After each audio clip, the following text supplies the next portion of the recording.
Bonjour à tous, je vous invite à écouter l'extrait de l'épisode que je vais publier dimanche. C'est un petit aperçu de la discussion que j'ai menée avec mon invité qui est, je ne vous le cache pas, absolument passionnante.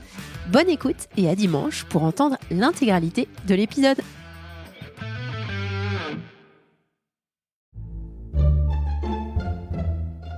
Solène Niederkorn vous propose FinScale, un éclairage sur l'innovation dans le monde de la finance, de la banque et de l'assurance. Cap sur la Deep Tech et l'IA. Bertrand Diard, Venture Partner chez Serena Capital. On a des compétences dans nos operating partners qui sont tournées vers ces fonds-là. Il y a des sujets un peu transverses quand même, et particulièrement évoqués les RH. Ça reste des sujets, toutes nos sociétés ont des besoins d'un point de vue technologique d'avoir les meilleurs ingénieurs. Donc ça, c'est plutôt transverse. En revanche, tu as parfaitement raison de le préciser, on n'est pas dans les mêmes types ni d'exécution de go-to-market par exemple, ni de construction d'un product market fit ou de compétences du type product manager, product marketing. Effectivement, on est obligé de se spécialiser sur ces thématiques-là. Pour ce sujet demandé par de nombreux auditeurs, je suis heureuse de m'entretenir avec Bertrand qui dispose d'une expertise incroyable en deep tech, entre autres. Nous regardons de plus près les fonds Data Venture 1 et plus récemment 2 lancés par Serena Capital. Bertrand nous explique leurs convictions, nous donne des éléments de compréhension sur cette verticale pointue qui nécessite de la part des équipes fondatrices, mais aussi de leurs investisseurs, des expertises vraiment très spécifiques. Nous prenons aussi le temps de mieux comprendre Serena et son ADN très entrepreneurial. Bertrand nous explique comment fonctionne l'équipe des Operating Partners, Serena Squad, mais aussi plus spécifiquement dans le cadre des fonds Deep Tech. Un épisode comme je les aime, technique, pointu, mais dans une ambiance détendue avec un invité tout en modestie. Bonne écoute à tous.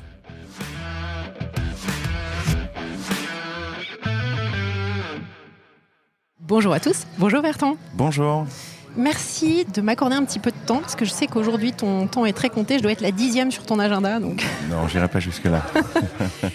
Alors, beaucoup de sujets à courir avec toi. Je vais commencer par le premier. Est-ce que tu pourrais te présenter, s'il te plaît ? Écoute, je suis Bertrand Diard, donc je suis partenaire chez Serena Capital. On rentrera, j'imagine, avec toi un peu plus dans le détail juste après. Et au niveau de ma carrière, je suis entrepreneur en fait. Je suis un baby VC, si je peux me permettre l'expression. C'est assez récent pour moi. Ma carrière était vraiment tournée vers l'entrepreneuriat et la technologie. J'ai eu l'occasion de créer une boîte en 2000 pendant la bulle Internet, qui n'a pas très bien fini, enfin qui a explosé avec la bulle. Donc ça c'était intéressant. Et j'ai recréé une autre société en 2005 qui s'appelait Talend. Je ne vais pas rentrer dans le détail, à moins que tu veuilles qu'on rentre dans le détail, mais on n'a pas le temps, malheureusement. On n'a pas le temps, excuse-moi, pardonne-moi, c'est de ma faute, je le prends pour moi. Donc en 2005, il faisait du data management. Donc le pari en 2005 était assez clair, c'était de se dire, en fait, tous les grands players du software et de la technologie misaient sur le fait, je peux les citer, en plus c'était des compétiteurs / des amis à une certaine époque, mais SAP, IBM, Oracle disaient toutes les données vont venir chez nous par définition, et du coup on va prendre le contrôle des systèmes d'information et des organisations. Et en fait, nous, on a fait le pari que ça allait pas se passer comme ça. On a dit, en fait, il va y avoir une multitude d'applications qui vont se créer, qui vont générer de la donnée. Et en fait, l'enjeu de demain, ce sera de s'assurer que ces données, elles se parlent entre elles. Elles soient managées, coordonnées, sécurisées, administrées. Enfin, bon, je te passe les détails. Et donc, Très visionnaire. Alors, c'est facile de le dire a posteriori. Bah si, quand même. Et donc, on a décidé de créer en 2005, en fait, ce fameux layer qui faisait du data management, qu'on a créé en France, qui est toujours resté une boîte française. Moi, je suis parti aux US après en 2006 pour développer la boîte dans le monde. Et on est devenu leader de notre catégorie devant tous ces grands acteurs que j'évoquais en préambule, avec une approche qui était open source à l'époque, assez novatrice aussi.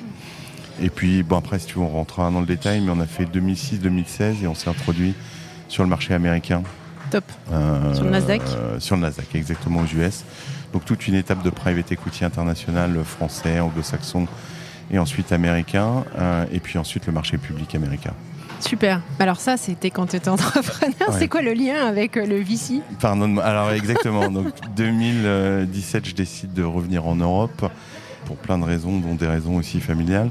Donc je décide de revenir en Europe. J'avais laissé ma place de CEO de Talend.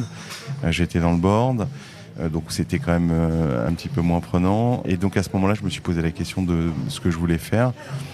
J'ai rencontré un certain nombre de gens et dont un certain nombre d'acteurs même publics qui justement avaient la vision de dire il nous faut des fonds beaucoup plus spécialisés, beaucoup plus structurels.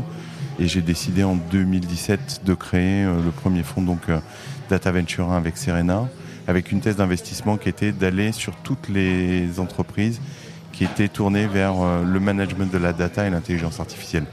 Donc maintenant tout le monde en parle. Précurseur à nouveau. Là, c'est rigolo parce qu'on lançait le fonds la semaine dernière. Ouais. Et c'est le 2. Ouais. Le 2, exactement. Ouais. Mais en fait, tout le monde pense aujourd'hui. Alors, l'avantage, c'est qu'on n'a pas fait non plus d'étincelle en marketing. Quand tu dis que c'est Data Venture 2, ils se disent il y avait un 1, qu'est-ce que vous faisiez avant ? Et donc là, on peut justifier notre présence et notre vision initiale qui était de dire la data et l'intelligence artificielle en 2017 va devenir clé dans les organisations. Donc on fait ce premier fonds en 2017. Au sein de Serena Capital. Au sein de Serena Capital. Si tu veux, je te donne 2-3 petits mots et la vision et la stratégie de Serena. Si carrément, oui, tout à fait.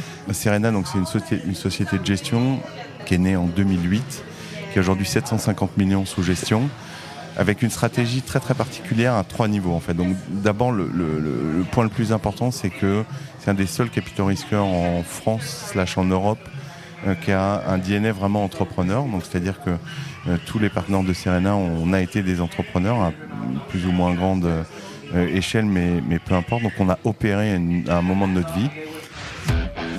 Vous venez d'entendre un extrait de l'épisode que je vais publier dans quelques jours. Alors ne restez pas trop loin de votre plateforme de podcast pour pouvoir profiter de tout l'enregistrement.